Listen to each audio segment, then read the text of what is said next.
एक भाषा अध्यापक अंग्रेजी में कहानी सुनाती है और शिक्षार्थियों को कहती है उन्हें जो भी भाषा आती है उस भाषा में या कहानी समूह में सुनाए। फिर कक्षा की सामान्य भाषा में एक कहानी सुनाए। इस शिक्षण शास्त्रीय युक्ति को किस प्रकार से जाना जाता है? बहुभाषा शिक्षण, भाषा अर्जन, परभाषा व्यवहार, ट्रांसलैंग्वेजिंग, बहुभाषिक नीति। तो इसे बोला जाता है परभाषा व्यवहार, ट्रांसलैंग्वेजिंग। भारत में भाषा नीति को क्या कहा? तो भारत में भाषा नीति को कहते हैं त्रिभाषा सूत्र। कक्षा 7 की अध्यापिका जोड़ियों पेयर्स में कार्य करवाने वाली गतिविधि करवा रही, जिसमें सभी जोड़ियां पेयर्स को 10 वाक्य की कहानी पर काम करने के लिए देती। पहली जोड़ीदार पहला वाक्य पढ़ती है और दूसरी जोड़ीदार दूसरे वाक्य को लिखती है और दूसरी जोड़ीदार दूसरा वाक्य पढ़ती है और पहली जोड़ीदार दूसरे वाक्य को लिखती है। इस तरह से दोनों जोड़ीदार कहानी पूरी करते हैं। बाद में वे मूल कहानी से अपने लिखे हुए की तुलना करते हैं। इस गतिविधि को क्या कहेंगे?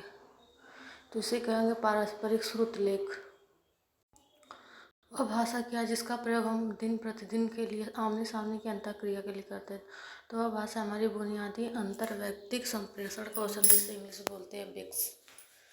मिडिल स्तर पर अध्यापन करने वाली अध्यापक एक पाठ्य सामग्री छोटी कहानी पठन के लिए देती है और कहती है कि सत्ता एवं न्याय के दृष्टिकोण को इस प्रकार इस पाठ्य सामग्री के अर्थ व विचारों पर चर्चा करें। अध्यापक उसका विकास करने की चेष्टा करता है। मिडिल स्तर पर अध्यापन करने वाली अध्यापक पाठ्य सामग्री छोटी कहानी पठन के लिए देती है और कहती है कि सत्ता एवं न्याय के दृष्टिकोण से इस पाठ्य सामग्री के अर्थ व विचारों पर चर्चा करो। अपने शिक्षार्थियों में इसका विकास करने की चेष्टा कर रही है। समालोचनात्मक भाषा विकास, उच्च स्तरीय भाषा कौशल, समन्वयात्मक साक्षरता कौशल, समालोचनात्मक शिक्षण शास्त्र। शिक्षण की वह विधि जिसमें अध्यापक और 4 विद्यार्थी विभिन्न भूमिकाओं के साथ एक सहयोगात्मक अधिगम समूह का गठन करते हैं। पाठ्य वस्तु की विषय वस्तु पर संवाद किया जाता है, जिससे समीपस्थ विकास का क्षेत्र सीमित होता है और परिणामतः पठन बुद्धि में सुधार होता है। इस विधि को क्या कहेंगे?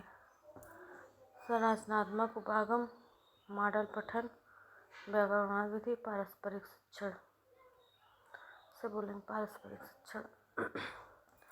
उपचारात्मक शिक्षण किसके लिए है? उन शिक्षार्थियों और अध्यापकों के लिए जिन्हें अपने शिक्षण अधिगम युक्तों को समझने और बदलने सुधार लाने की जरूरत है।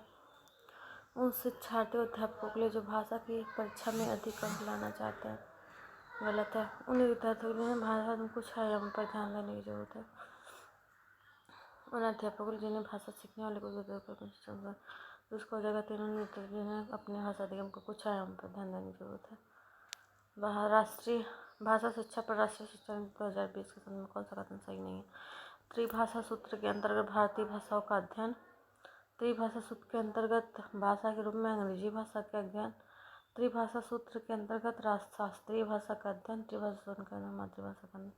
तो उसने भारतीय भाषाओं का भी अध्ययन कहा है, अंग्रेजी भाषा का भी अध्ययन कहा है, लेकिन इसने कभी भी मातृभाषा का भी कहा है, लेकिन कभी भी शास्त्रीय भाषा का नहीं कहा है राष्ट्रीय शिक्षा नीति 2020 में। मदर टंग, इंग्लिश और हिंदी और मॉडर्न इंडियन लैंग्वेज, 3 चीज़ों की बात कही गई है।